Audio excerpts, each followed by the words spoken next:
Bonjour à tous, je m'appelle Rose, je suis en troisième année de médecine et en première année j'avais fait un parcours à Accès Santé en sciences pour la santé.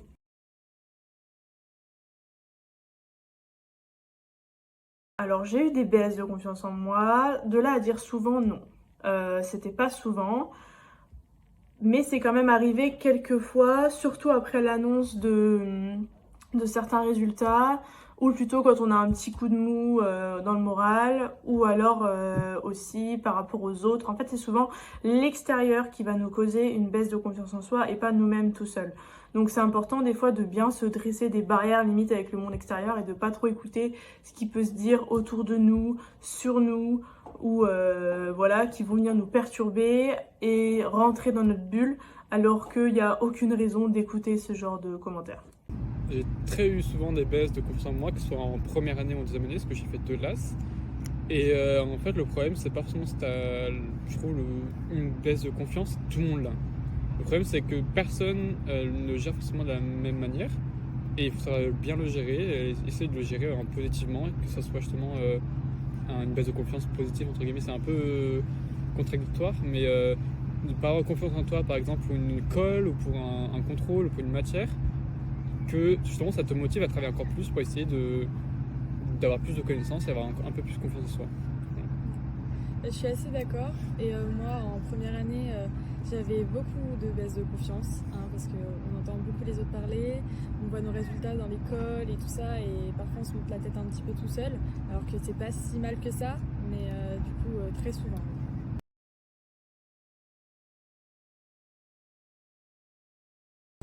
Ça a été difficile parce que on voit nos résultats de colle ou de concours blanc, on voit la note directement. Pour moi, c'était pas très bon à chaque fois. Et tout de suite, souvent, j'arrivais pas à gérer, j'étais là tout de suite dépitée. Et en fait, quand on reprend nos erreurs, les questions où on a eu faux, on comprend pourquoi, on relit les cours avec. Et en fait, on voit que parfois c'est juste des erreurs un peu bêtes, parce qu'on n'a pas l'habitude, parce que en fait, on se rend compte qu'au début, on démarre avec des super mauvaises notes, et au fur et à mesure d'école, ça s'améliore parce qu'on commence à comprendre les pièges, les mots sur lesquels on essaye de nous prendre un peu en traître, ce genre de choses. Et je pense que corriger et essayer de comprendre pourquoi on s'est trompé, ça aide beaucoup à avancer là-dessus.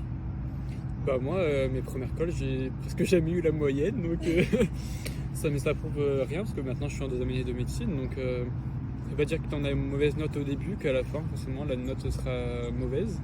C'est surtout, tu dis, essayer de bien l'interpréter, essayer de justement faire un positif. Si tu as eu une mauvaise note, ça veut dire que soit tu n'avais pas de connaissances, soit tu as mal lu, tu es tombé dans les pièges, et justement, quand on fait des erreurs qu'on apprend le mieux. Surtout quand on tombe dans un piège, généralement c'est là qu'on retient et qu'on ne faut pas qu'on retombe dans le même piège avec par exemple ADN et ARN, pas confondre les deux. Souvent quand on retombe dans ces pièges-là, bêtement, on les refait pas.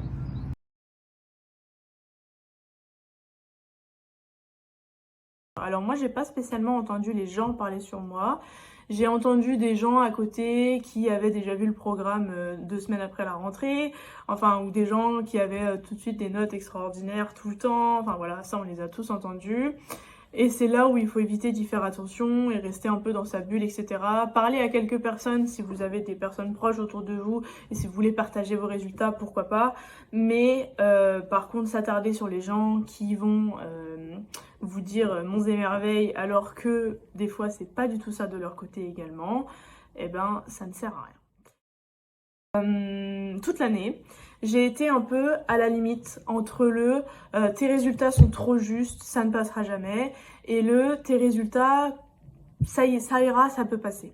Et en fait, toute l'année, en fonction de qui venait me voir pour me donner conseil, j'avais soit un témoignage donc de la personne pleine d'espoir me disant continue, tu vas réussir, etc.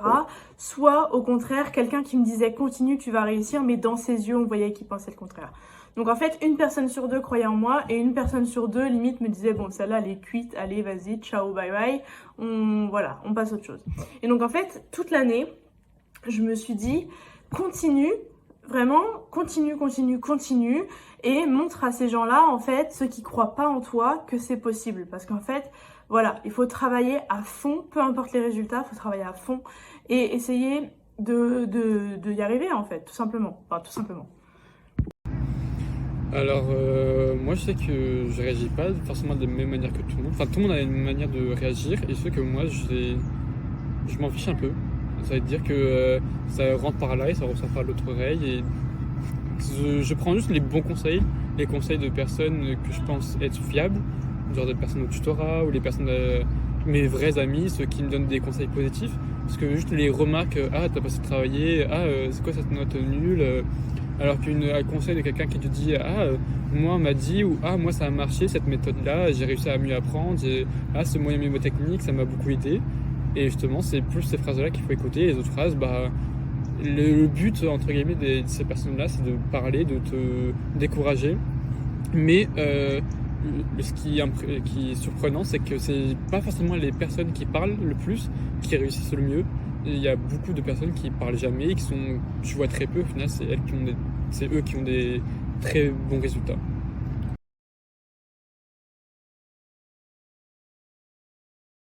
Concernant la confiance en soi et la motivation, je me faisais aussi un mood board un petit peu, c'est avec des petites photos qui nous motivent, etc.